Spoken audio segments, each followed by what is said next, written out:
बंद करो, दहशतगर्दी को बंद करो। पिछले 30-35 साल से हमारे जम्मू कश्मीर को तबाह करने में इन्होंने कोई कसर बाकी नहीं रखी। आज ये फिर एक बार जम्मू कश्मीर को अमन की राह पे देखकर, हमारे नौजवानों को सही रास्ते पे देखकर ये बौखलाहट के शिकार हो गए। अब इन्होंने आम शहरियों को, हमारे आम नागरिकों को, जो इनोसेंट है, जो निहत्ते हैं, उनको निशाना बनाना शुरू कर दिया। मुझे लगता है अब दहशतगर्दी वाली सोच को, एक्सट्रीमिज्म को, दहशतगर्दाना एलिमेंट्स को हमें जड़ से उखाड़ने का टाइम आ गया है। क्योंकि आज मंजूर अहमद वगे साहब पे यह हमला हुआ, कल आप पे हो सकता है, मुझ पे हो सकता है। लिहाजा हम सबको एकजुट होकर दहशतगर्दी, दहशतगर्दाना सोच और इन दहशतगर्दाना एलिमेंट्स की निंदा करनी चाहिए। सोमवार को कुलगाम जिले में दहशत का माहौल फैल गया जब कुछ बंदूक बरदार अफराद ने नाइक मंजूर अहमद वगे के ऊपर गोलियां चलाई। मंजूर एक एक्स सर्विसमैन थे और उस वक्त वो अपने घर में मौजूद थे जब उनके ऊपर ये हमला हुआ। हमले के वक्त उनकी बीवी और भतीजी भी वहां पे मौजूद थे और इस हमले में मंजूर वगे की जान चली गई, जबकि उनकी बीवी और भतीजी बुरी तरह से जख्मी हुए और उनको फौरी तौर पर अस्पताल पहुंचाया गया। मंजूर 2021 में रिटायर हुए और तब से लेके अभी तक वो शीप रेयरिंग के साथ वाबस्ता थे। लेफ्टिनेंट गवर्नर मनोज सिन्हा ने इस हमले की सख्त मजम्मत की और कहा कि इस मुश्किल घड़ी में पूरा मुल्क मंजूर की फैमिली के साथ शाना बशाना खड़ा है। वहीं चीफ मिनिस्टर उमर अब्दुल्ला ने भी इस हमले की मजम्मत की और कहा कि वो इस हमले से काफी दुखी हुए हैं और वो उम्मीद करते हैं कि जख्मी अफराद जल्द अज जल्द ठीक हो जाएं। उन्होंने कहा कि ऐसे हमलों की सख्त तौर पर मजम्मत होनी चाहिए।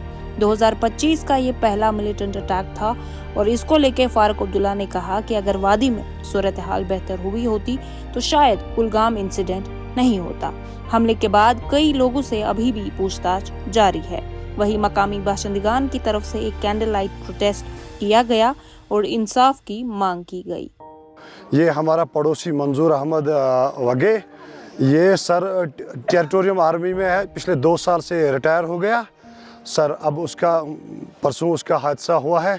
हम उसी के लवाकिन के लिए और इसलिए करता है कि ताकि उनको इंसाफ मिल जाए। और ये सर चाहता है कि दहशतगर्दी यहाँ नहीं है, खून हक नहीं है। ये बेचारा बहुत गरीब है, इसके पास 4 बेटियाँ हैं और माँ, कमज़ोर माँ, छोटे छोटे भाई हैं, बिल्कुल गरीब है, उसके पास कुछ नहीं। पिछले 2 साल से ये बस घर का काम करता है, गाय, थोड़ा तीर वीर वही पालता है सर।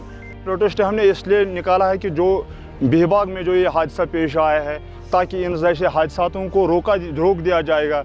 जो अभी पिछले 1 दिन पहले मंजूर अहमद की डेथ कॉल हुई है, जो नामालूम बंदूक बरदारों ने गोली मारकर जिसकी हत्या की है।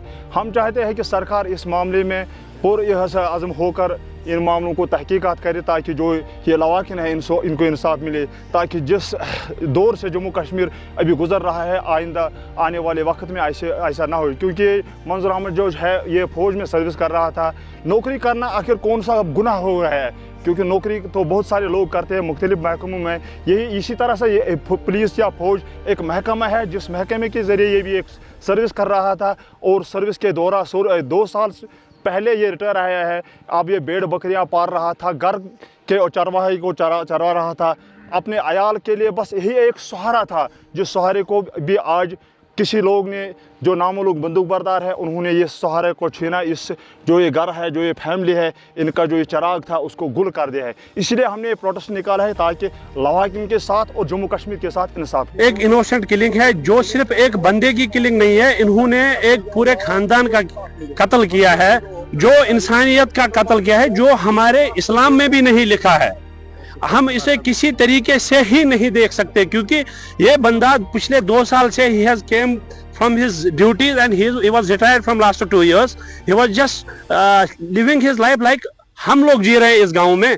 हम जिस तरह इस लोकेलिटी में जी रहे हैं वो भी इसी तरह जी रहे थे।